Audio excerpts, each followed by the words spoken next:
Bet Seber, Huis van Emosionele Genesing vir Vrouens. Wie is ons teikenmark? Enige vrou wat deur 'n trauma gewerk het of tans deur 'n trauma werk. Wat doen jy as daar nou net iemand by jou huis ingebreek het? Jy bel die polisie. Jou man 'n hartaanval kry. Jy vat hom hospitaal toe. Wat doen jy as jy nou net deur 4 misdadigers verkragt is? Jy gaan na die hospitaal toe en jy bel die polisie. Maar wat doen jy as jy nou net finaal bevestiging gekry dat jou man het 'n buiteegtelike affair? As jy die slagoffer is van 'n boelie by die werk. As jy fisies, emosioneel of seksueel mishandel of abuse word. En jy weet werklik nie hoe om uit hierdie situasie uit te klim nie, as gevolg van finansiële tronke. Jy word so gemanipuleer en gedomineer deur jou abuser. Jy kan selfs nie eers met jou pastoor of met jou vriendinne gaan praat daaroor nie. Wat doen jy as jy maande terug by 'n oop graf gestaan het van 'n geliefde en jy sukkel werklik om jouself weer te vind, om jou blydskap weer terug te kry, selfs om te stort is net vir jou 'n uitmergeling. Wat doen jy as jy konstant geïrriteerd is? Jy verskree almal by jou huis. Jy het alreeds antidepressante gaan kry, maar dit voel nie vir jou asof dit inskop nie. Jy voel soos die groen oog monster, een van die duiwel se klein minions.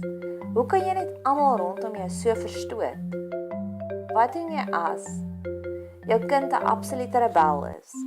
Almal anders maak hulle kinders so maklik groot. By jou vriendinne hoor jy spogstories en al wat jy kan dink is hoe jy gisteraand amper 'n koppie teen sy kop gegooi het.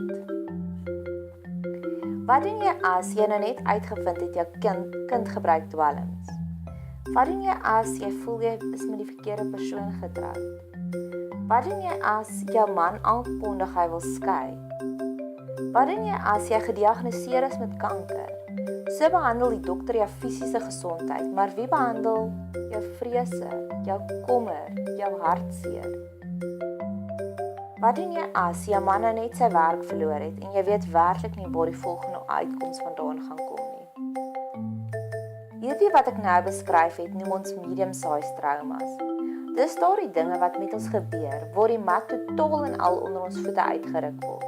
Ons hele wêreld stort in duie, maar daar is nie voorsiening daarvoor gemaak nie.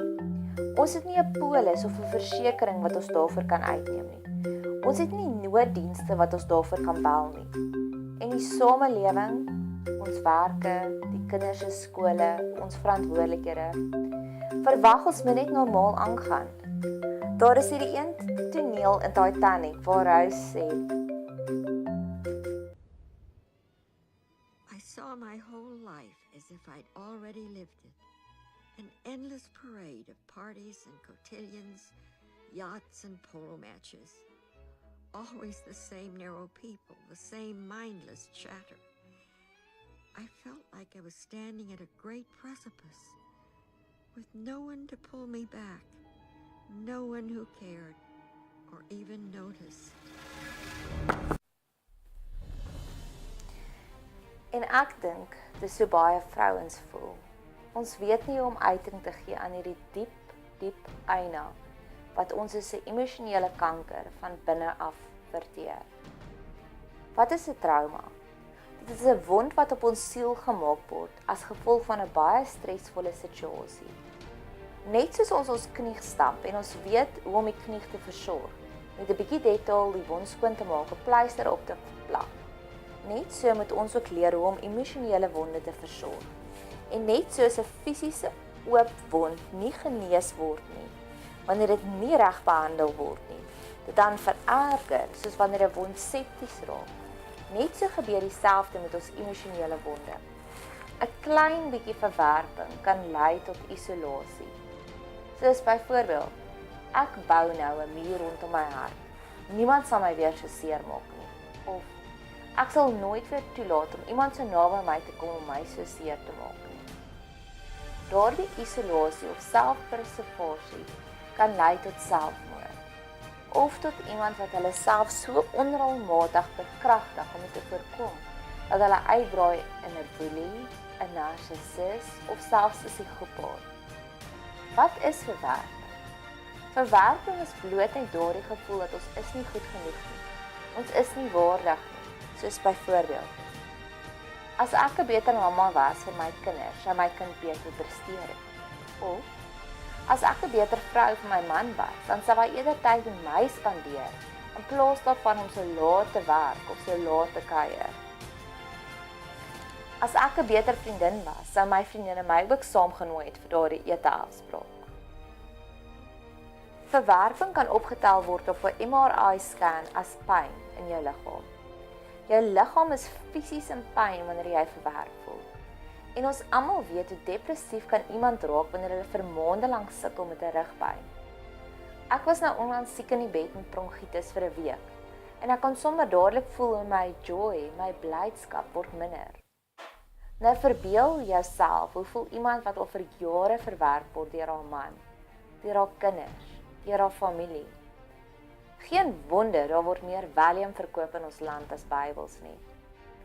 Hulle sê dat langtermyn eensaamheid is net so skadelik soos sigaretrook. So daar sy girls, hier is nou jou toestemming om elke week saam met jou vriendinne oor die wyntjie te gaan drink. Een van die beste maniere nog om hierdie lettels te verduidelik is met PTSD, Post-Traumatic Stress Disorder. Dis 'n algemene manifestasie van onbehandelde emosionele trauma. Wanneer 'n soldaat terugkom van 'n oorlog af, is hulle gewoonlik obsessief. Dis asof hulle net nie uit daardie groef uit kan klim nie. Elke harde geluid sit hulle weer dadelik terug in daardie veg of vlug autopilot. Die wetenskaplike verduideliking daarvoor is dat wanneer ons liggaam 'n lewensbedreigende situasie is, skei ons liggaam adrenalien en kortison af. Al die hormone wat maak dat iemand kan weghardloop vir 'n leeu, of oor 'n hoë muur kan spring, of kan wegswem, selfs vir 'n haai. Maar die normale voelgoed hormone word nie in daardie veg of vlug situasie afgeskei nie. So, byvoorbeeld, kom ons sê mamma loop rond met hierdie bekommernis in haar hartjie oor die suggestiewe boodskapies van pappa se foon wat sy gisteraand gesien het. Haar liggaam skei konstant adrenalien en kortison in hierdie situasie af.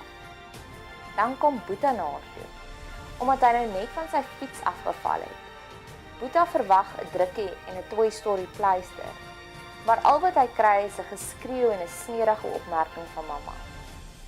10 minute later sit mamma nog steeds met al die adrenalien in haar lyf. Maar nou is daar ook sommer nog 'n ekstra dosis skuldgevoelens ook. En so begin sy haarself te verwyd, haarself te verwerp en die oorspronklike trauma word nooit behandel nie.